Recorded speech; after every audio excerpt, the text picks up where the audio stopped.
a book called Waking Up to Yourself, and that's about understanding who you truly are and living from that truth. And I'm also sharing a store with beautiful Kathy over here. She's Love and Sunshine Studios, and she makes all handcrafted ceramics.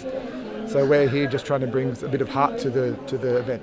So like Brian said, my talk's going to be about the chakras today. I did have a slideshow, but due to technical difficulties, that is not here. So maybe I'll check my paper every so often just to make sure that I'm telling everything how I want to say it.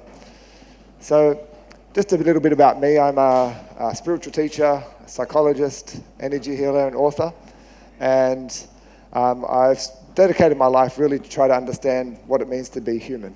I really started from a very logical place, so very much so about understanding the mind side of things and understanding how we think and how that affects everything. And when I finished studying at my psychology degree, I started doing martial arts, and the martial art was Kung Fu.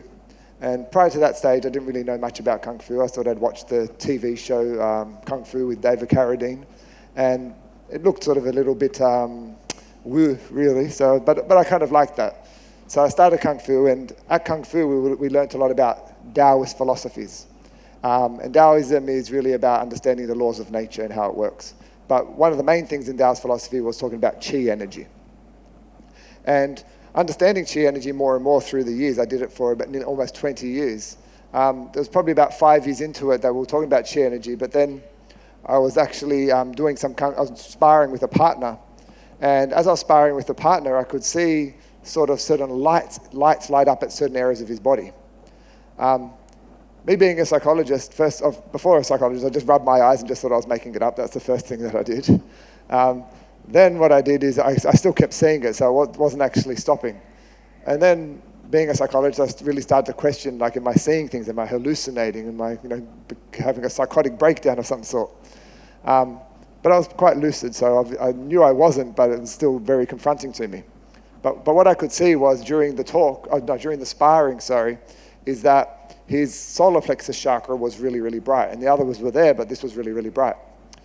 And then this guy was my friend, then after we finished training, I didn't really say anything to him. I was sort of a bit embarrassed maybe. I didn't want him to think I was crazy. But after the training, I could see that this chakra had sort of died down, and as we were just chatting about his life, and he was talking to me about his kids, his heart chakra started lighting up. And I was still quite confused, but I was like, all right, that's interesting. So then I went and spoke to my shifu, so my master. And I spoke to him about it because he was talking to us about chakras, but he was telling me that when someone's like in an aggressive mode, their solar plexus chakra lights up, and when someone's talking about love, their heart chakra lights up. And I was like, oh, that's pretty amazing, and so because I was able to see that. And as time progressed, I just sort of was able to see that more and more in different people. And it wasn't something that I always looked for, but something that sort of would often pop out to me. It wasn't everyone that popped out, but it popped out to me here and there. So I knew I wasn't crazy, but I knew I was maybe too crazy to say anything about it. But people would believe I was possibly too crazy.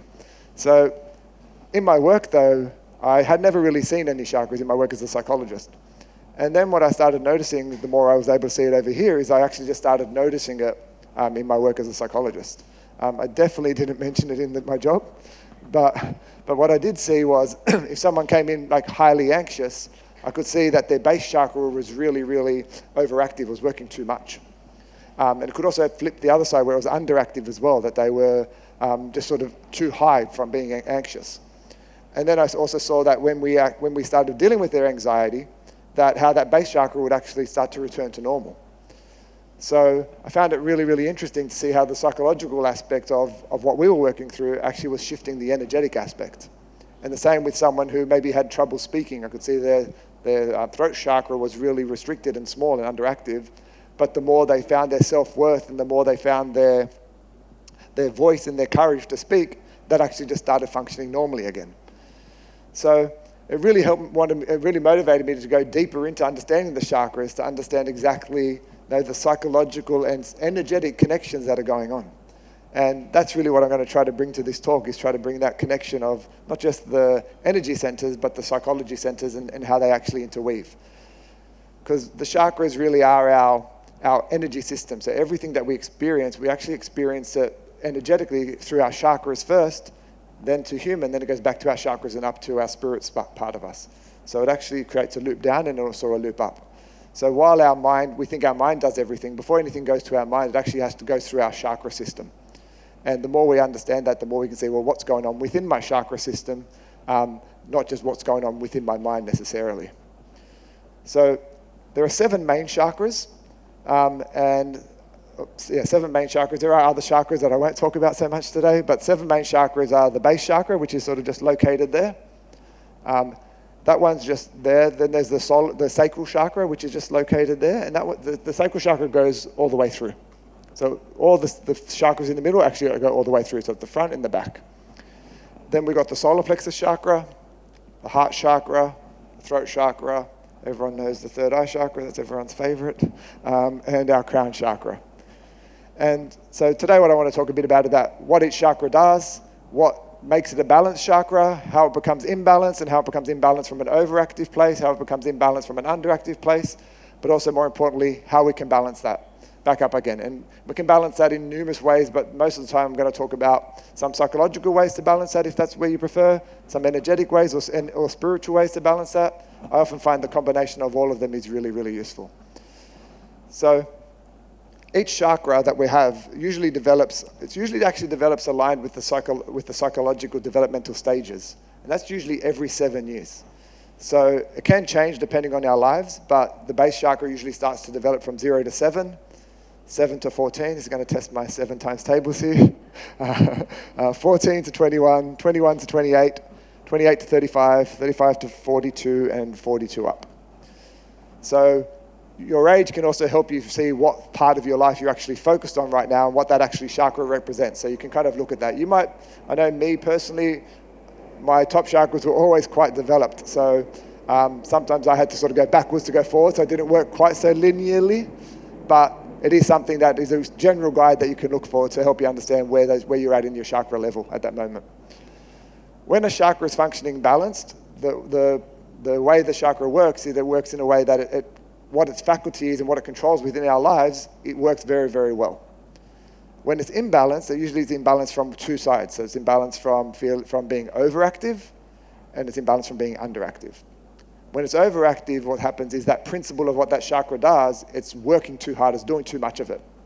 So say like an overactive throat chakra would be someone who just speaks all the time, rapid fire, don't give any room for anyone to talk, sort of like that.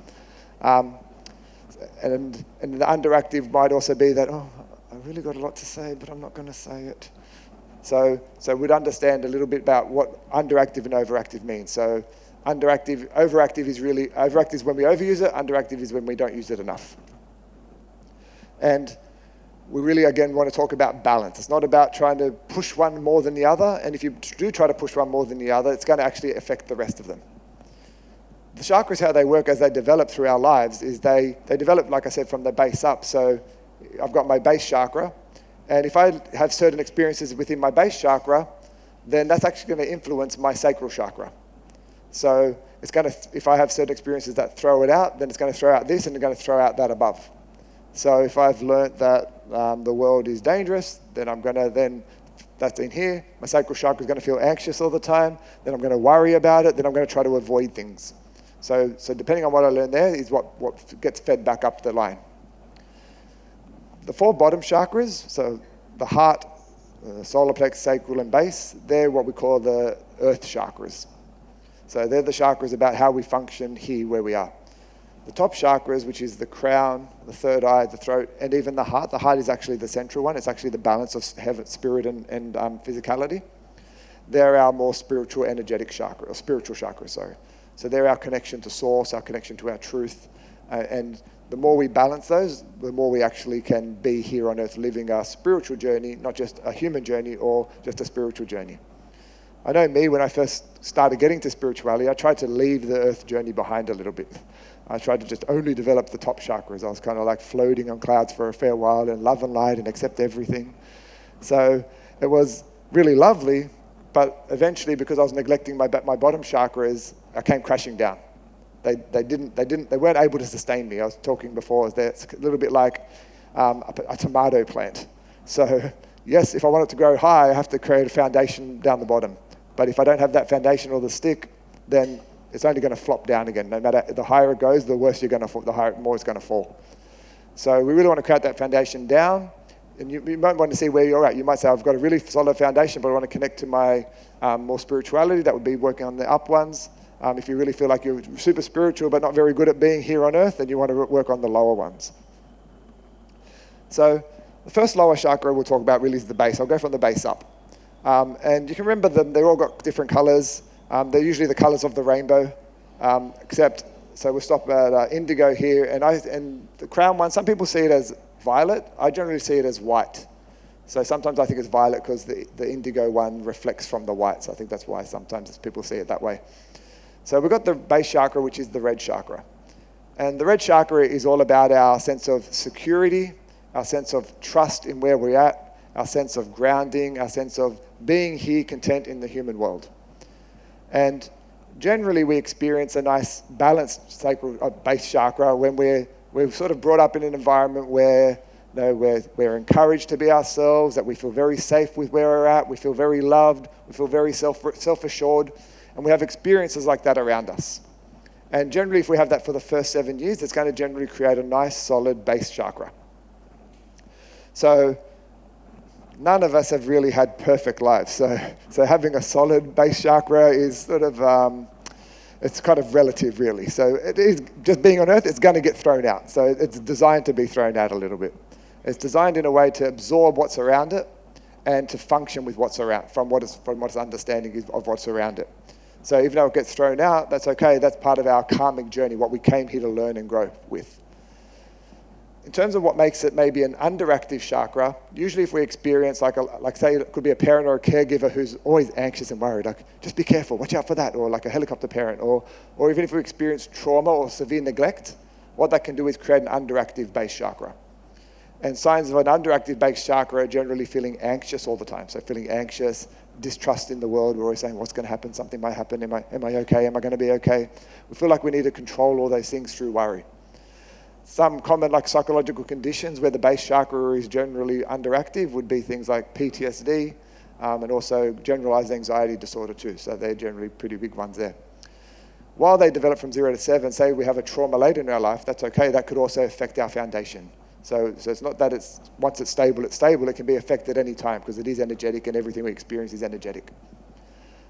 An overactive base chakra, though, usually comes from when we experience a sense of anxiety and fear, but when we feel like we need to control everything, when we're taught that you have to try to control everything, because if you don't control it, then things are going to fall apart.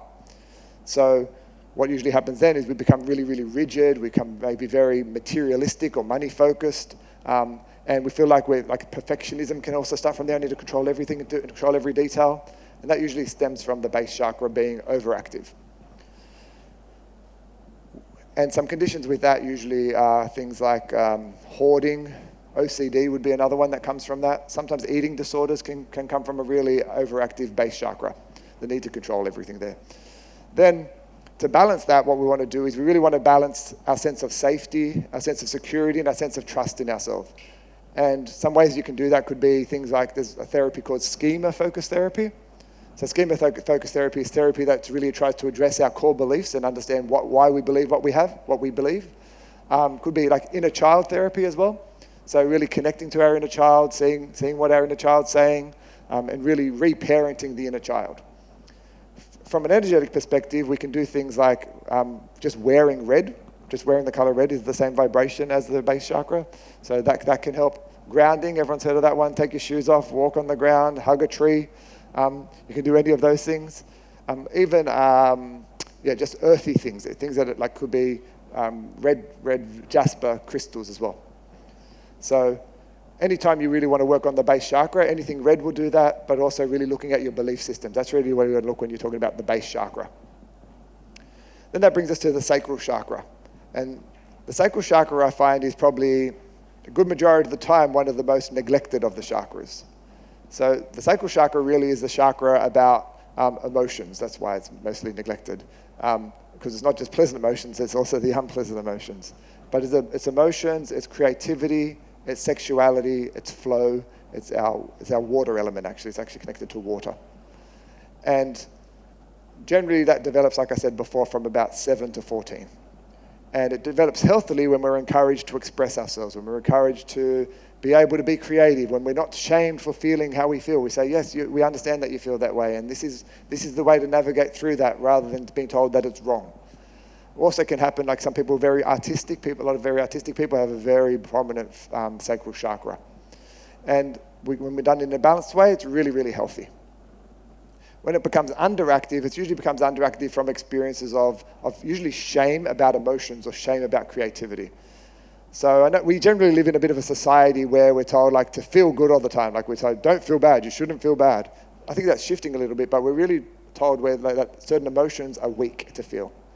And when we really learn that, we start to shut down our sacral chakra. Me personally, my journey was about learning how to open my sacral chakra a lot. So I was someone who had a very, very weak sacral chakra. And even from a psychological perspective, studying psychology was about learning how to control emotions even more. So it actually probably weakened it even more so. So part of my journey was actually bringing that back into balance.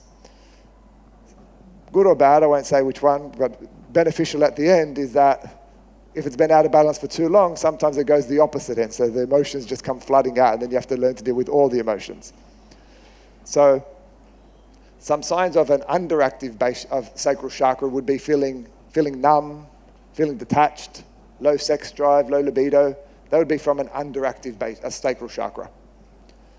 An overactive sacral chakra generally comes when we're raised in an environment or have experiences where we are really encouraged to feel, but where we feel without any logic. So everyone's just letting rip their emotions, and no one's teaching any emotional regulation at all. And if we sort of grow up in that, we're generally going to have an overactive sacral chakra. And some things of an overactive sacral chakra really is that we have really poor emotional regulation generally. Sometimes it could be excessive sex drive. I'm super, super creative, and I just can't seem to come down from the clouds. I'm just always thinking of the next idea, and the next idea, and the next idea, and I don't really have any sort of grounding in bringing the ideas to reality. So understanding some of the symptoms can understand generally where your chakras are at any given moment. And just because we've experienced that in our lives, there's like sort of our life sort of programming in our chakras, but we've also got what's happening in this moment to understand that too. So if I'm sort of all over the place and anxious, it's a pretty high chance that your base chakra is a little out and your sacral chakra is probably getting too busy in the anxiety. So it's like, all right, how can I balance that out again? To balance out the sacral chakra, generally that is usually about learning more emotional regulation, understanding your emotions, understanding how to utilize them, and that's usually the unpleasant emotions and the pleasant emotions, not just one or the other. So really, like, all of us really want to just feel happy. That's usually what people want to feel. But we can't actually know happy unless we feel sad. So unless you know how to feel sad, then you won't firstly appreciate happy, but you also won't know how to navigate towards happy. Sad also is like a cleanser in our body. So it's actually the thing that lets go of the pain. So if we don't know how to do that, then we end up storing those things with us. So feeling emotion is really important. Something like, there's a technique called emotional freedom technique. That's actually, I think that's a tapping type one that's useful for helping release emotions. You can also do some water meditations. Water is a really good way to get emotions flowing. So I know me, whenever I go to the beach, I get emotional and I'm like, why am I emotional? I wasn't emotional before I got here. And then I realized, it's all the water. So sometimes I think, what's wrong with me here? But really, even then, you realize that the emotions are flowing more. It's actually the water element reflects back into the chakra as well. Wearing orange again. Also, eating orange foods is something you can do too. With any of the chakras, also some ways to balance it is doing things like energy healing. Reiki is another one. So they're often more well-known ones anyway. You can also have like carnelian, and I think citrine is a good crystal for that too. So really, you can do it from any angle. And you can do it from all the angles if you want. Then that brings us to the solar plexus chakra.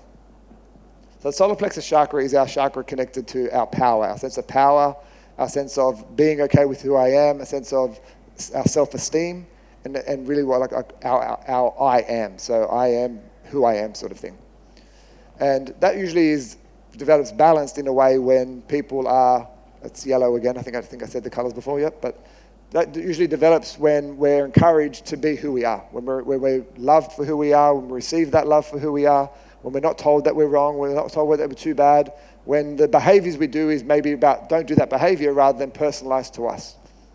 So it usually becomes balanced then when we're just healthily encouraged. It becomes imbalanced though from an underactive side, usually when we're put down and criticized a lot. So if we're criticized and told, no, you're not good enough, or you can't do that, or you always need to be better, or there's a common one which is like you might get 90% in an exam, and then someone says, yeah, but what about the other 10%? So you're always feeling like you're not good enough. And that's really common with something like imposter syndrome. So if you feel like imposter syndrome, it's usually your solar plexus chakra that's a bit underactive then.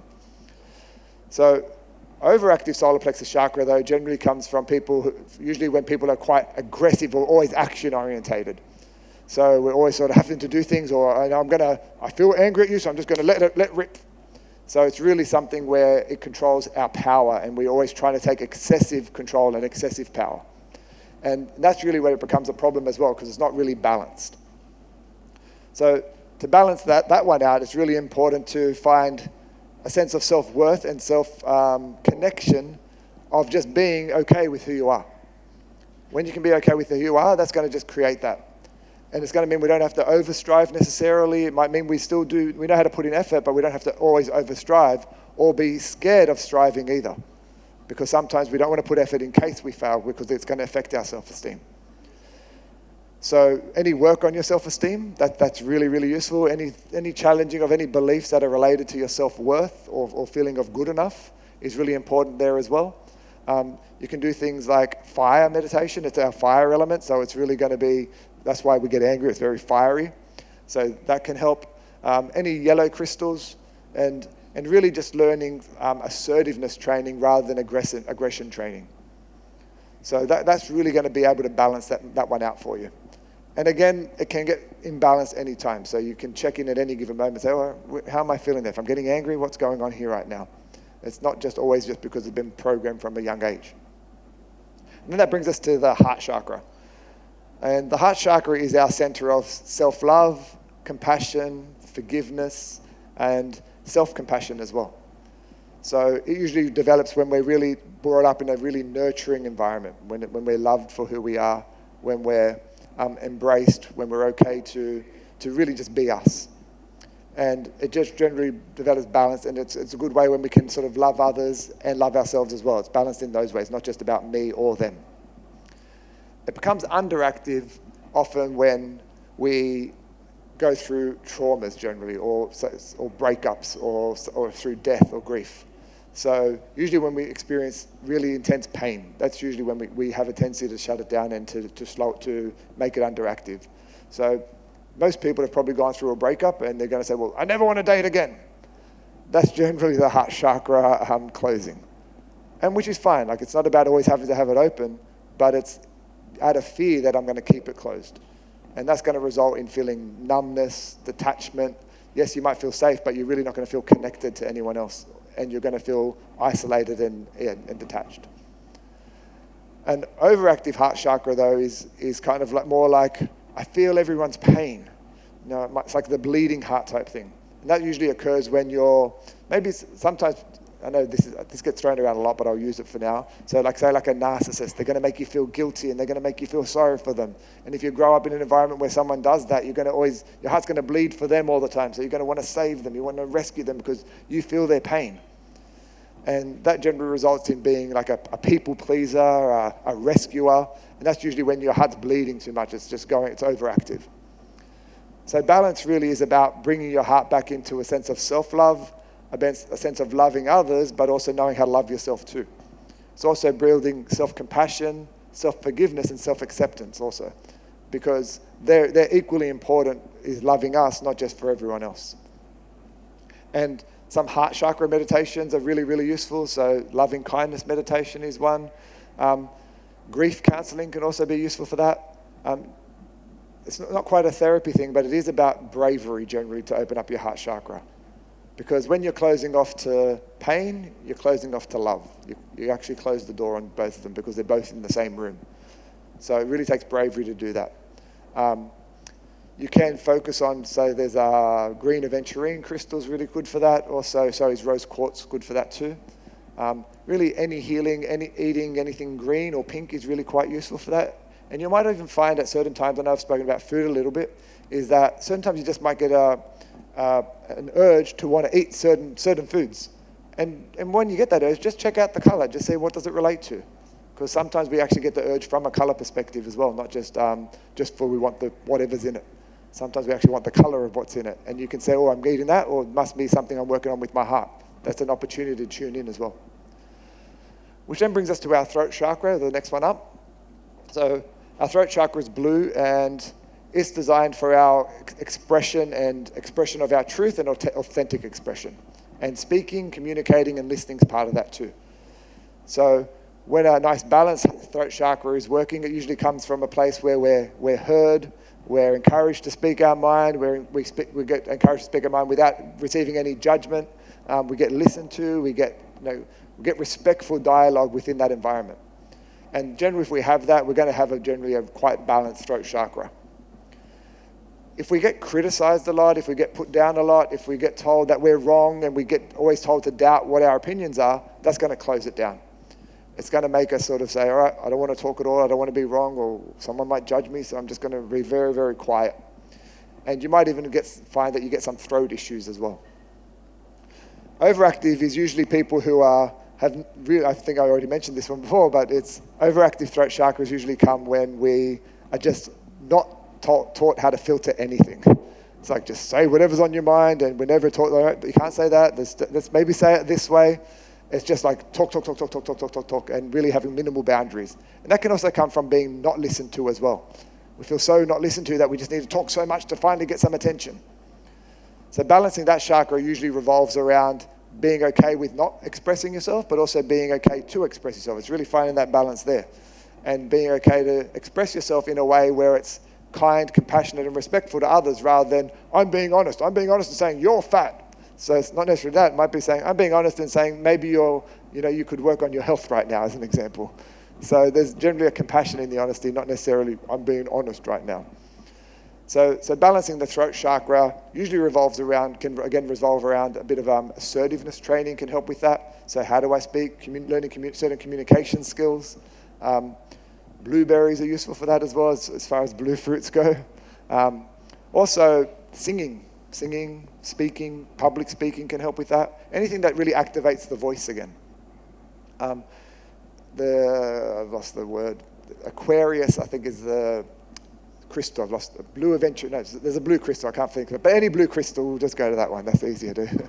Any blue crystal will work on that. And that will really balance them out as well. Then we've got the third eye chakra, and that's everyone's favorite. So everyone wants to kind of say, I really want my third eye chakra to work. I really want my third eye chakra to work. And most people want their third eye chakra to work, especially in the spiritual world, because they want to be able to see things. They want to be able to have that ability to see. And we'll just talk a bit, we'll go backwards before understanding why that could be a problem. But the third eye chakra generally is about our intuition, insight, and knowledge. So it's about balancing all those things. And when we're brought up in an environment where we're encouraged to have a spiritual outlook as well as a logical outlook, when that's balanced, when we're encouraged to have beliefs without dogma, that will become balanced as well. And when we're taught that insight and knowledge is important, but not without the wisdom. So when it's connected, that's when it becomes balanced. But when it's imbalanced, usually it's imbalanced from an underactive place is if we're taught that logic has to be everything. So if it's not logical, then it doesn't fit. If we're told that this is dogmatic, so this is how it is, then we can actually lose that. We just get really lost in just logical thinking rather than spontaneous creative thinking that comes from the third eye. On the other side, though, if we're brought up in an environment where there's too much emphasis on chasing the third eye dream, like, oh, I want to see more, and I want to see more, and I want to go deeper into those states, and I want to have the insight of all the heavens above. If we're bored in that and too much emphasis on the God side or the spirit side of things, then that's going to make it overactive, and we're going to become detached from here where we are. So after I had my own awakening, I sort of really went up to there and tried to chase that as far as possible, and that was probably one of the starting point of where I fell down back into here. So really finding that balance. And finding that balance really is about balancing out the logic, but also balancing out the spirituality, bringing that together, where we can have logical thinking, but we can also say, well, how does that work spiritually and energetically in a logical way? And I think for me in particular, that I had so much logic is particularly that one, that's how I balance that one. It's because I have that logic there that I can bring in this energy stuff and understand it from that logical place. And because for me, like just even saying, well, there's a tree could talk as an example or something's like, well, how could that actually be? But understanding from a logical place that trees are energy has its own signature and vibration, I can understand, well, actually every vibration has its own frequency. And so when I say trees can talk, it's not really that. It's actually trees can emanate a frequency that I'm able to pick up on. So when I sort of use it in a way that I blend the two, it makes it more balanced. And with the throat chakra, amethyst is a good one too. Amethyst is, not the throat chakra, third eye chakra, sorry. Amethyst is a good one as well. And anything that's really about connecting to your spirituality and connecting to your own inner insight and really balancing knowledge with wisdom.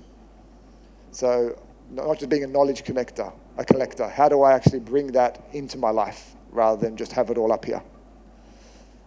And then we've got the crown chakra, and the crown chakra is our divine chakra. So that's our chakra about our connection to the universe, our connection to God, and also our connection to our higher self, or our true self is what I call that. And that's generally balanced when we're really encouraged to have a spiritual life, when we're encouraged that there is a God, there is a universe, there is something greater than us. And if we experience that, we're generally going to have that way more balanced. If we experience it from a place that's like quite rigid, so if I experience that God is there and God is punishing and that's how it works, then that's going to make it overactive. And when it's underactive. When it's underactive, we're generally going to have a sense of lack of purpose. We're going to feel like things don't matter. We're going to feel like a sense of existential despair. We're going to feel like, what's the point in anything? So when we're in that state, generally our crown chakra is actually shut down or underactive. When it's overactive, it's more about like, oh, I just want to live in the bliss, like I kind of also said before. I just want to be in the bliss. This feels so blissful up here. I don't want to know what's going on down there. I'm just going to cut off from here down and be okay with living up here in the clouds. That's usually when it's overactive. And it's usually overactive when we're taught from a place that you're only a spiritual being. Just be really good. That's what you're supposed to be. Spiritual people do all these things. So spiritual people should never get upset, never get angry. So we're sort of living in there too long. And we just think we're only spirit and forget our human. So to balance that really is to embrace spirit and human again. So it's to recognize that you are spirit, predominantly we are spirit, but if we were only spirit, then we wouldn't be here being human either. So we want to have a divine connection, but also have that divine connection to ourselves and honor our human journey as well. Doing white light meditation is really good for that one because it is a white chakra. And the more balanced they all are, the more the energy then flows through. And the more we do that, this is usually a lifetime journey. It's not just a one-time thing and you're balanced. What you'll find is anytime you become imbalanced or put off balance, that's an opportunity to learn what threw you off so that way I can heal that part of myself to bring balance back again. So particularly from that is that when I balance it, the energy comes down more freely and then the energy goes back up more freely. So with the chakras, they're really, really important that they don't just impact us on us psychologically or emotionally, they can also impact us on us physically. So if my base chakra is not working very well, then usually what's going to happen, I'm going to usually have eventually if it goes on long enough, I'm going to have some physical symptoms, usually from my waist down. So it might be sore feet, it might be sore knees. It's usually an indication that you've done something to block the energy or overdo the energy down here and it's had to go somewhere down there. I also see in a lot of people with blocked sacral chakras or emotional issues where they're not able to handle them. They're generally people who have stomach issues. So if you're having stomach issues a lot, it's probably a high indication of your sacral chakra. Heartburn or feeling anything in the chest can also be from the solar plexus chakra, thank you. Yeah. I know me, when my heart chakra opened up, the first thing I got was actually a chest infection. And I've never actually got a chest infection in my life. That was the only time. So I literally, like the energetic release of it turned into a physical thing. And so there was a lot of, I would say, energetic gunk that had to come out that I had to be okay to feel. So you can also look at it from a physiological perspective too, to understand where your chakras are and how they're functioning. Throat issues, ear issues will also create that. Headaches and migraines is usually an indication of an overactive third eye. Overactive crown usually is top of head or internal in the head. There's like the pituitary gland just feels overactive all the time. It just feels like it's like a pressure within. So you can enter into your chakras from anything. You can enter into them from your emotions. You can enter into them from your thinking patterns. You can enter into them from the color. You can enter them from physical physical ailments as well. So the more you go, you can be aware of what the symptoms are, the more you can come back. So that's just a small guide into the chakra system. You can really work on them in any way. You can work on them psychologically, you can work on them, like I said, energetically, spiritually, but they are there. I'm not crazy, so I still do my work as a psychologist. Like I said, I don't actually bring that into it, but it actually just helps me as a feedback system just to know what's going on, and also what I'm saying is working or not working. So even just from that angle, it's quite good. So thank you for coming today. Does anyone have any questions? Yes.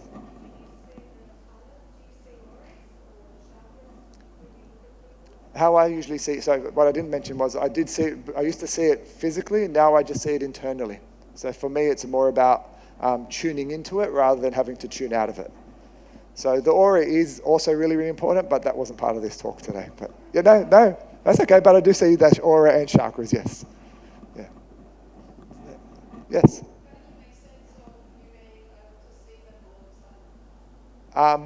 I feel like it probably wasn't so all of a sudden. I think overall, when I started Kung Fu, I was doing a lot of meditation as well. I'd already started meditating on my journey.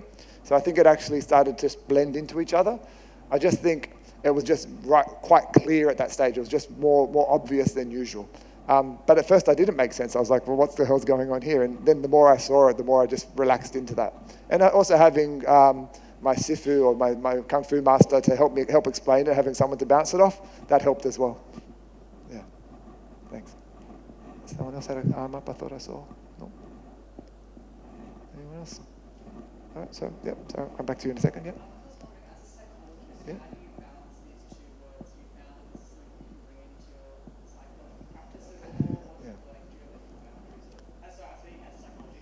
Yeah. Yeah, for me, I think as a psychologist, I never actually mention this to people as a psychologist. I never mention it in a session. I want to respect what I do, and I want to respect the client in front of me. But what I do is I'm able to see and sense it. So it just gives me an indication to kind of say, well, what's going on with your emotions right now? Or if I see the base chakra, I say, well, what are they believing? What are you thinking about that right now? So I can kind of see from a sense, like using that to see what's maybe going on internally for them, even if they're not aware. So it actually helps with that for me anyway. Yeah. But I'd never, like I said, never really speak about it. Yeah. And sorry, you had a question up there? Is that enough for your answer? Yeah, sorry, yeah. Sorry.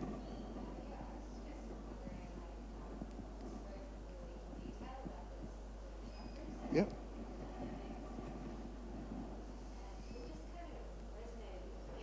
Yeah.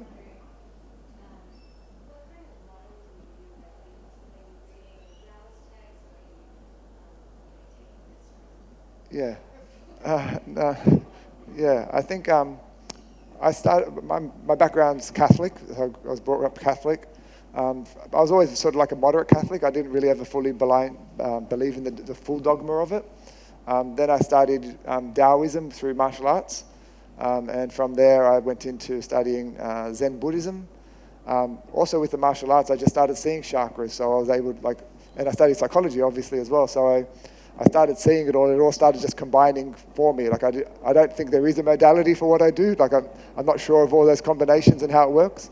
But most of my modality, some of it is learnt, some of it is self-taught just from seeing and just connecting certain dots. So yeah, I don't think there is a modality exactly. But it did help me. I did also train as an energy healer as well because of that, understanding energy and seeing that. Yeah, so I could do the energy side, not just the psychological side too. Yeah. Yes. Do you feel like each modality that you delved into belonged part of you into your journey? I think so. I think each offered a different perspective, and I'm sort of someone who's a bit of a collector, so I'll just look at different modalities and just take what I like from it.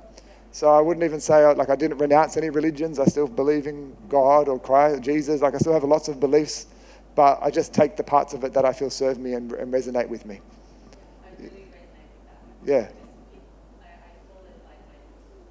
Yeah, exactly. It's all a toolkit, yeah. So all of these things I do is just part of my toolkit for my own self-healing first, but also healing for others, because if I don't understand it myself, then I won't be able to do it so much for others. And generally from a healing perspective, the more you know how to heal, the more of a healer you're going to be. So do you offer online sessions I do, but you won't get all this information.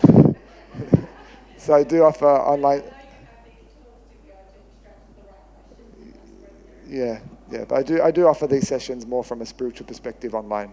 As a psychologist, I'm not online. That's in person. Yeah, but I do offer all this in my spiritual job and teaching. Yeah. So I think we've got time. If there is one more question, I think we've got maybe time for. If there is, yeah.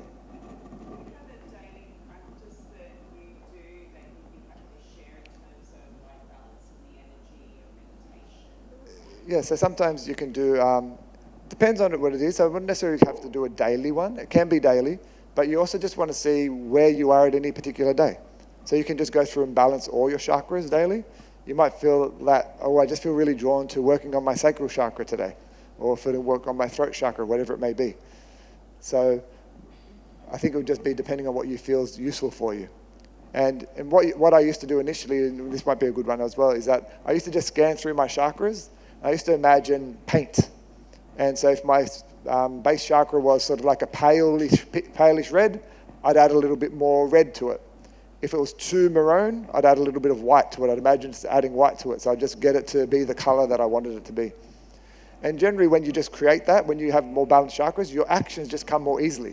You don't have to actually try to do things. It just happens naturally. So you don't have to say, how do I feel safe right now? It's just balanced. I just feel safe. I didn't have to try to feel safe. It just feels safer. So paint was something that resonated with me because I was quite clear with that, but everyone's going to resonate differently. Some people don't see very clearly, so they might need to do something like maybe even flowers or just imagining that with like just the idea of that. Yeah, you can also put your hands on those areas and just with the intention of balancing them. Yeah.